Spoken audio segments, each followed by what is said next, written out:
महाभारत युद्ध आरंभ होने के ठीक पहले भगवान श्री कृष्ण ने अर्जुन को जो उपदेश दिया वो श्रीमद् भगवत गीता के नाम से प्रसिद्ध है। यह उपदेश गीत के रूप में दिया गया था, इसलिए इसे गीता कहा जाता है, तथा गीत के रूप में यह उपदेश भगवान श्री कृष्ण के द्वारा दिया गया था, इसलिए इसे भगवत गीता कहा जाता है। भगवत अर्थात भगवान और गीता अर्थात गीत। यह महाभारत के भीष्म पद का अंग है। गीता में 18 अध्याय और 700 श्लोक हैं।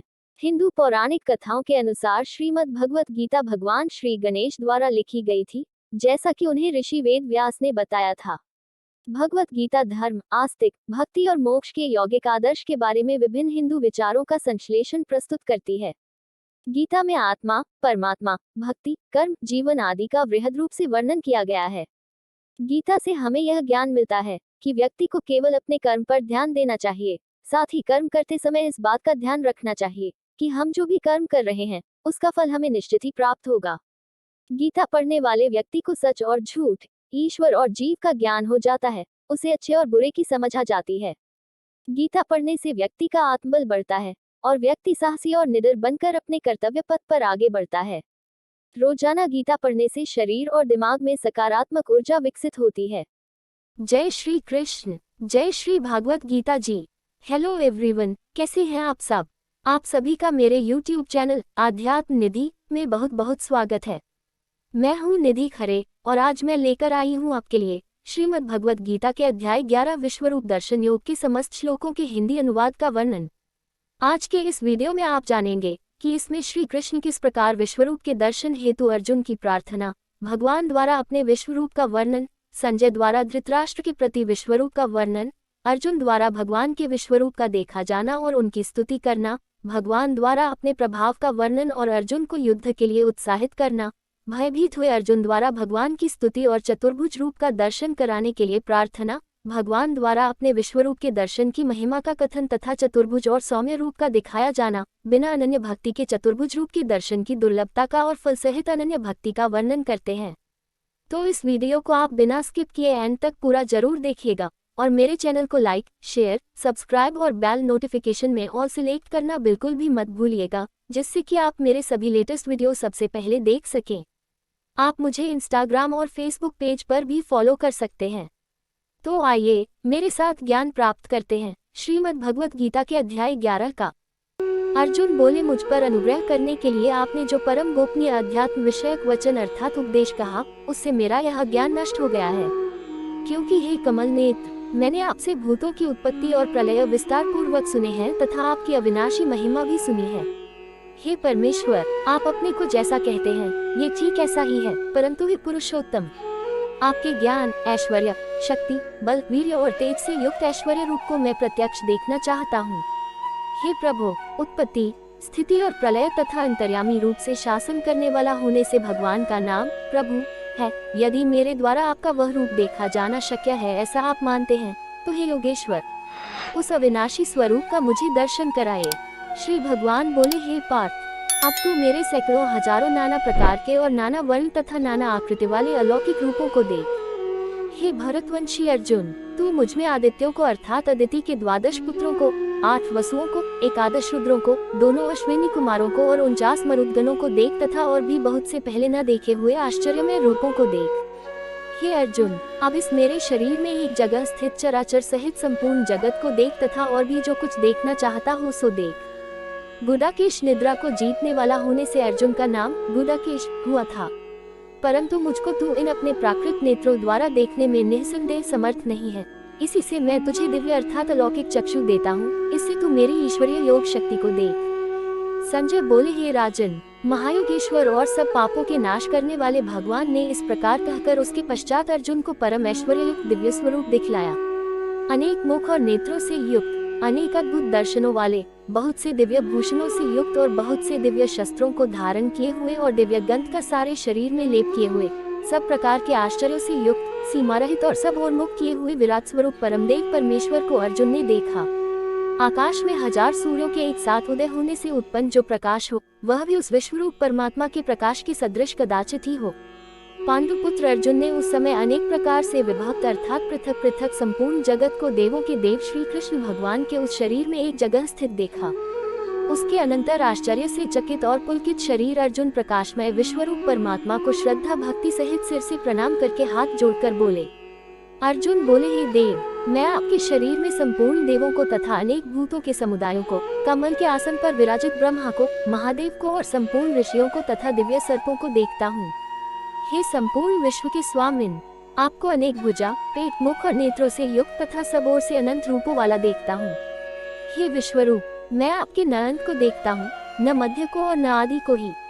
आपको मैं मुकुटयुक्त, गदायुक्त और चक्रयुक्त तथा सब ओर से प्रकाशमान तेज के पुंज, प्रज्वलित अग्नि और सूर्य के सदृश ज्योतियुक्त, कठिनता से देखे जाने योग्य और सब ओर से अप्रमेय स्वरूप देखता हूँ। आप ही जानने योग्य परम अक्षर अर्थात परब्रह्म परमात्मा हैं। आप ही इस जगत के परम आश्रय हैं। आप ही अनादि धर्म के रक्षक हैं और आप ही अविनाशी सनातन पुरुष हैं। ऐसा मेरा मत है। आपको आदि, अंत और मध्य से रहित, अनंत सामर्थ्य से युक्त, अनंत भुजा वाले, चंद्र सूर्य रूप नेत्रों वाले, प्रज्वलित अग्नि रूप मुख वाले और अपने तेज से इस जगत को संतृप्त करते हुए देखता हूँ। हे महात्मन, ये स्वर्ग और पृथ्वी के बीच का संपूर्ण आकाश तथा सब दिशाएं एक आपसे ही परिपूर्ण है तथा आपके इस अलौकिक और भयंकर रूप को देखकर तीनों लोक अतिव्यथा को प्राप्त हो रहे हैं। वे ही देवताओं के समूह आप में प्रवेश करते हैं और कुछ भयभीत होकर हाथ जोड़े आपके नाम और गुणों का उच्चारण करते हैं तथा महर्षि और सिद्धों के समुदाय कल्याण हो ऐसा कहकर उत्तम उत्तम स्तोत्रों द्वारा आपकी स्तुति करते हैं। जो 11 रुद्र और 12 आदित्य तथा 8 वसु, साध्य गण, विश्वेदेव, अश्विनी कुमार तथा मरुदगण और पितरों का समुदाय तथा गंधर्व, यक्ष, राक्षस और सिद्धों के समुदाय हैं, वे सभी विस्मित होकर आपको देखते हैं। हे महाबाहो, आपके बहुत मुख और नेत्रों वाले, बहुत हाथ, जंघा और पैरों वाले, बहुत उदरों वाले और बहुत सी दाढ़ों के कारण अत्यंत विकराल महान रूप को देखकर सब लोग व्याकुल हो रहे हैं तथा मैं भी व्याकुल हो रहा हूँ। क्योंकि हे विष्णु, आकाश को स्पर्श करने वाले, दैदीप्यमान, अनेक वर्णों से युक्त तथा फैलाए हुए मुख और प्रकाशमान विशाल नेत्रों से युक्त आपको देखकर भयभीत अंतःकरण वाला मैं धीरज और शांति नहीं पाता हूँ। दाढ़ों के कारण विकराल और प्रलय काल की अग्नि के समान प्रज्वलित आपके मुखों को देखकर मैं दिशाओं को नहीं जानता हूँ और सुख भी नहीं पाता हूँ। इसलिए हे देवेश, हे जगन निवास, आप प्रसन्न हो। वे सभी धृतराष्ट्र के पुत्र राजाओं के समुदाय सहित आप में प्रवेश कर रहे हैं और भीष्म पितामह, द्रोणाचार्य तथा वलकर्ण और हमारे पक्ष के भी प्रधान योद्धाओं के सहित सबके सब आपके दाढ़ों के कारण विकराल भयानक मुखों में बड़े वेग से दौड़ते हुए प्रवेश कर रहे हैं और कई चूर्ण हुए सिरों सहित आपके दांतों के बीच में लगे हुए दिख रहे हैं। जैसे नदियों के बहुत से जल के प्रवाह स्वाभाविक ही समुद्र के ही सम्मुख दौड़ते हैं अर्थात समुद्र में प्रवेश करते हैं, वैसे ही वे नलोक के वीर भी आपके प्रज्वलित मुखों में प्रवेश कर रहे हैं। जैसे पतंग मोहवश नष्ट होने के लिए प्रज्वलित अग्नि में अतिवेग से दौड़ते हुए प्रवेश करते हैं, वैसे ही ये सब लोग भी अपने नाश के लिए आपके मुखों में अतिवेग से दौड़ते हुए प्रवेश कर रहे हैं। आप उन संपूर्ण लोगों को प्रज्वलित मुखों द्वारा ग्रास करते हुए सब ओर से बार बार चाट रहे हैं। हे विष्णु, आपका उग्र प्रकाश संपूर्ण जगत को तेज द्वारा परिपूर्ण करके तपा रहा है। मुझे बतलाए कि आप उग्र रूप वाले कौन हैं? हे देवों में श्रेष्ठ, आपको नमस्कार हो, आप प्रसन्न होइए। आदि पुरुष, आपको मैं विशेष रूप से जानना चाहता हूँ क्योंकि मैं आपकी प्रवृत्ति को नहीं जानता। श्री भगवान बोले, मैं लोकों का नाश करने वाला बड़ा हुआ महाकाल हूँ। इस समय इन लोकों को नष्ट करने के लिए प्रवृत्त हुआ हूँ। इसलिए जो प्रतिपक्षियों की सेना में स्थित योद्धा लोग हैं, वे सब तेरे बिना भी नहीं रहेंगे अर्थात तेरे युद्ध न करने पर भी इन सब का नाश हो जाएगा। अतः तू उठ, यश प्राप्त कर और शत्रुओं को जीतकर धन धान्य से संपन्न राज्य को भोग। ये सब शूरवीर पहले ही से मेरे ही द्वारा मारे हुए हैं। हे सव्यसाचिन, बाएं हाथ से भी बाण चलाने का अभ्यास होने से अर्जुन का नाम सव्यसाची हुआ था। तू तो केवल निमित्त मात्र बन जा। द्रोणाचार्य और भीष्म पितामह तथा जयद्रथ और कर्ण तथा और भी बहुत से मेरे द्वारा मारे हुए शूरवीर योद्धाओं को तू मार। भय मत कर, निसंदेह तू युद्ध में वैरियों को जीतेगा, इसलिए युद्ध कर। संजय बोले, केशव भगवान के इस वचन को सुनकर मुकुटधारी अर्जुन हाथ जोड़कर कांपते हुए नमस्कार करके फिर भी अत्यंत भयभीत होकर प्रणाम करके भगवान श्री कृष्ण के प्रति गदगद वाणी से बोले। अर्जुन बोले, हे अंतर्यामिन, ये योग्य ही है कि आपके नाम, गुण और प्रभाव के कीर्तन से जगत अति हर्षित हो रहा है और अनुराग को भी प्राप्त हो रहा है तथा भयभीत राक्षस लोग दिशाओं में भाग रहे हैं और सब सिद्धगणों के समुदाय नमस्कार कर रहे हैं। हे महात्मन, ब्रह्मा के भी आदिकर्ता और सबसे बड़े आपके लिए वे कैसे नमस्कार न करें, क्योंकि हे अनंत, हे देवेश, हे जगन निवास, जो सत, असत और उनसे परे अक्षर अर्थात सच्चिदानंद घन ब्रह्म है, वह आप ही हैं।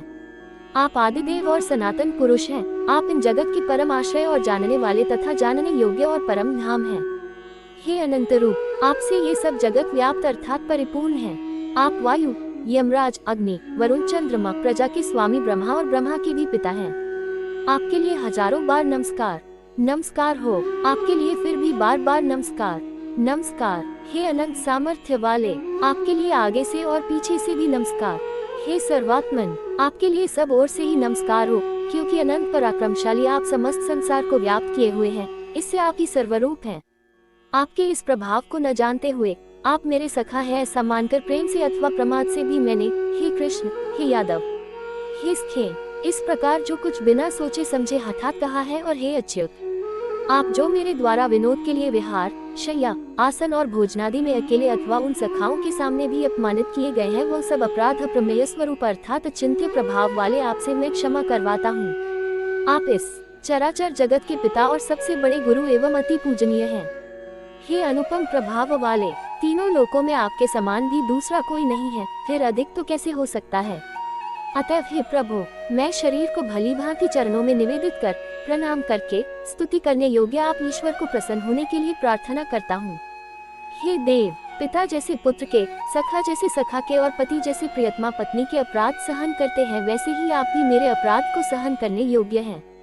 मैं पहले न देखे हुए आपके इस आश्चर्यमय रूप को देखकर हर्षित हो रहा हूँ और मेरा मन भय से अति व्याकुल भी हो रहा है, इसलिए आप उस अपने चतुर्भुज विष्णु रूप को ही मुझे दिखलाए। हे देवेश, हे जगन निवास, प्रसन्न होइए। मैं वैसे ही आपको मुकुट धारण किए हुए तथा गदा और चक्र हाथ में लिए हुए देखना चाहता हूँ। इसलिए हे विश्व स्वरूप, हे सहस्रबाहो, आप उसी चतुर्भुज रूप से प्रकट होइए। श्री भगवान बोले, हे अर्जुन, अनुग्रह पूर्वक मैंने अपनी योग शक्ति के प्रभाव से यह मेरे परम तेजो में सबका आदि और सीमा रहित विराट रूप तुझको दिखाया है, जिसे तेरे अतिरिक्त दूसरे किसी ने पहले नहीं देखा था।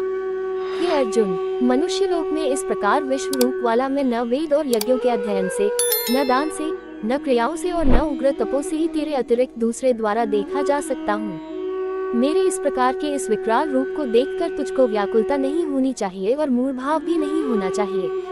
तू भयरहित और प्रीतियुक्त मन वाला होकर उसी मेरे इस शंख चक्र गदा पद्मयुक्त चतुर्भुज रूप को फिर देख। संजय बोले, वासुदेव भगवान ने अर्जुन के प्रति इस प्रकार कहकर फिर वैसे ही अपने चतुर्भुज रूप को दिखाया और फिर महात्मा श्री कृष्ण ने सौम्यमूर्ति होकर इस भयभीत अर्जुन को धीरज दिया। अर्जुन बोले, हे जनार्दन, आपके इस अतिशांत मनुष्य रूप को देखकर अब मैं स्थिरचित हो गया हूँ और अपनी स्वाभाविक स्थिति को प्राप्त हो गया हूँ। श्री भगवान बोले, मेरा जो चतुर्भुज रूप तुमने देखा है वह सुदुर्दश है, अर्थात इसके दर्शन बड़े ही दुर्लभ हैं। देवता भी सदा इस रूप के दर्शन की आकांक्षा करते रहते हैं। जिस प्रकार तुमने मुझको देखा है, इस प्रकार चतुर्भुज रूप वाला मैं न वेदों से, न तप से, न दान से और न यज्ञ से ही देखा जा सकता हूँ।